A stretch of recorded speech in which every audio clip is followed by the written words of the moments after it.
ouve sobre a polêmica reforma agrária, mas pouco se escuta são as informações verdadeiras a respeito dela.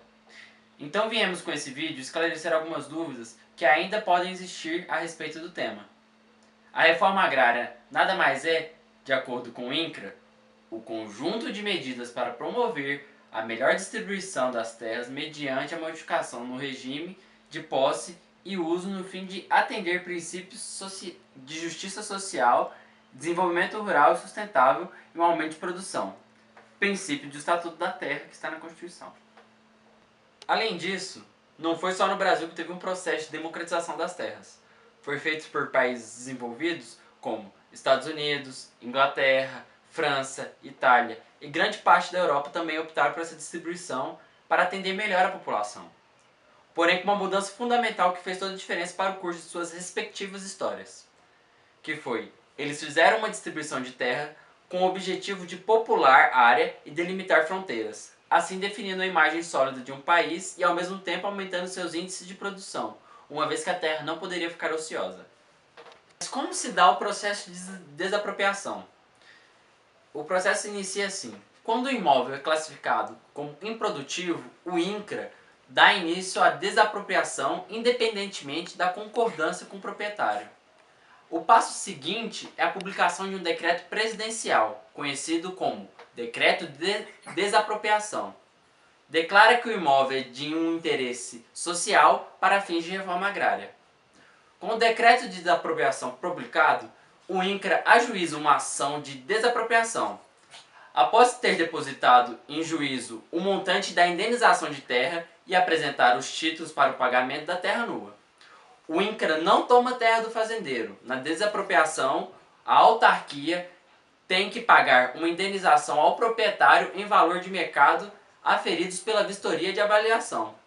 A indenização de terras nua é paga pelos títulos de dívida agrária, títulos do governo emitido pelo Tesouro Nacional e as benfeitorias como modificação, cercas, pastos são pagas em dinheiro. Os recursos para indenização vêm do orçamento do INCRA.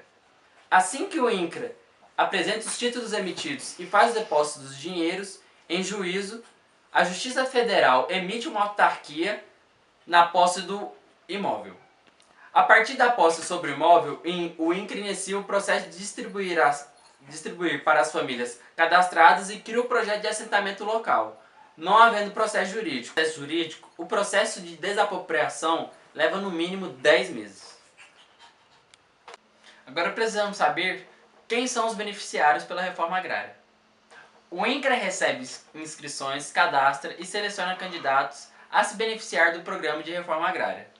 O cadastro de famílias é um banco de dados de candidatos que se inscreveram para serem beneficiados com os lotes de assentamentos. A partir de critérios de classificação, a equipe de seleção identifica quais famílias têm prioridade de assentamento. O cadastro, por si só, não é garantia que o candidato receberá de fato a terra. Mas então, quem pode se inscrever? Agricultores e agricultoras, adultos ou emancipados com idade entre 16 e 18 anos, que sejam sem terra, posseiro, assalariado, parceiro ou arrendário. Aquele cuja propriedade não seja maior que um módulo rural do município. E quem não pode ser assentado? Funcionário público, a regra também se aplica ao cônjuge. Candidato com renda familiar proveniente de atividade não agrícola superior a 3 salários mínimos. Agricultor que for dono, sócio, cotista de empresa e indústria. Qualquer pessoa que já foi assentada anteriormente. Proprietário de imóvel rural superior a um módulo rural. Portador de doença física ou mental cuja a doença impossibilite o trabalho agrícola. Também não pode ser estrangeiro não naturalizado, ou aposentado por invalidez, ou condenado pela justiça. As famílias selecionadas passam por um processo de classificação assim que surgem vagas de imóveis adquiridos pelo INCRA. Entre os critérios de classificação das famílias já cadastradas estão como tamanho da família, força de trabalho da família, idade do candidato, tempo de atividade agrícola, moradia no imóvel desapropriado, moradia no município, tempo de residência no imóvel e a renda anual familiar. As tabelas de pontuações podem ser consultadas no site do INCRA. Se a gente olha para um processo mais recente, a gente vê que a Constituição brasileira de 1988, ela garante a reforma agrária, ela prevê a reforma agrária, e ela se dá como, né? Quando o latifúndio ele passa a estar improdutivo, né, quando ele é percebido como improdutivo, ele pode ser desapropriado em função do interesse social, né? Então, a terra tem que ganhar uma finalidade, e aí você tem a reforma agrária. Tanto uma finalidade produtiva, por exemplo, para a produção familiar, né? Ou você pode também para a criação de reservas ecológicas, né? E se a gente ainda somar isso ao fato de grande parte das terras no Brasil terem sido griladas, ou seja, terem sido apossadas de forma ilegal, né? Você tem um motivo a mais para a criação da reforma agrária. Não é uma questão banal, e apesar de ser muito controversa, né? Porque se discute muito qual é o meio adequado para se fazer essa reforma agrária, é fato de que todos os países que se encontram em um estado avançado de desenvolvimento passaram de uma forma ou de outra por uma reforma agrária, né? E o Brasil insiste em olhar para isso com um olhar muito preconceituoso, muito raso, né? E a não discutir essa questão como ela deveria ser, né? A questão fundamental é: a gente precisa democratizar a terra no Brasil, se a gente quiser viver num país mais justo, num país onde as pessoas tenham acesso à possibilidade de se sustentar, né, de poder ter uma vida digna. A gente está aqui na UF e a gente vai conversar com o Lucas sobre a reforma agrária. E a gente tem duas perguntas para eles. A primeira é: o que você acha da reforma agrária?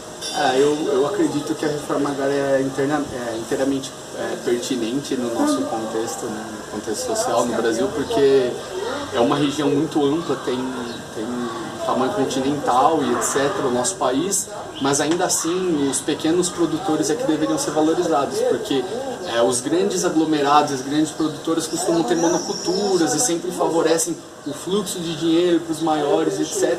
E o que a gente sempre observa no interior e etc é a valorização da cultura e da produção local. E isso permite um ganho para as pessoas daquele ambiente, não terem que trabalhar em prol de uma produção geral que normalmente está relacionada com commodities. Então, eu acho que a agricultura familiar, principalmente nesse contexto, é o que vai ser mais favorecido. Então, eu sou totalmente a favor. Eu acho que tem que haver reforma agrária de maneira imediata. Lógico que sem conhecimento dos contextos específicos e mais informação científica, falando como leigo, mas assim, me parece que é totalmente pertinente e necessário. A segunda pergunta é se a reforma agrária funciona no Brasil, se ela pode funcionar, e se não, por quê? Então, eu acredito que sim. Como ideia, ela é totalmente funcional e necessária.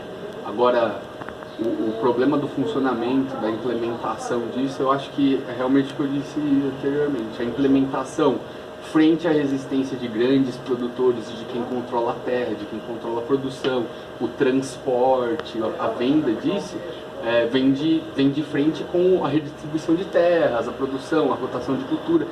Assim, a resistência existe, ela é enorme, mas eu acho que pode dar certo, porque afinal isso pode ser regulado pelo governo, etc.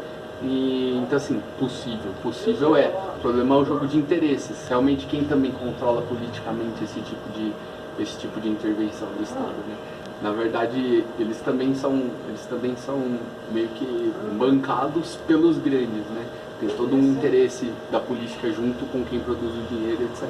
Então essa é uma complicação, mas não é uma complicação diretamente burocrática, é uma coisa de jeitinhos e rabos presos, mas sim, é totalmente possível. Eu acho que existem N problemas associados a isso, mas é possível e necessário. O que você acha da reforma agrária? O que eu acho da reforma agrária é uma boa pergunta.